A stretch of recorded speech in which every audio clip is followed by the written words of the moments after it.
అంతే.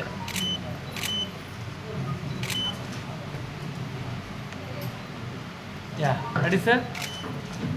Sir ready sir.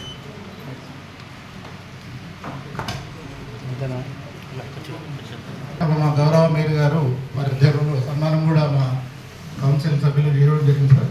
ఇప్పుడు గౌరవ ఎంపీ గారు వచ్చినందున అందరూ కూడా ఇంట్రడ్యూస్ ఫస్ట్ కార్పొరేటర్ 1 నుంచి అందరూ కూడా ఇంట్రడ్యూస్ చేసుకున్న తర్వాత కార్యక్రమం స్టార్ట్ చేస్తాం.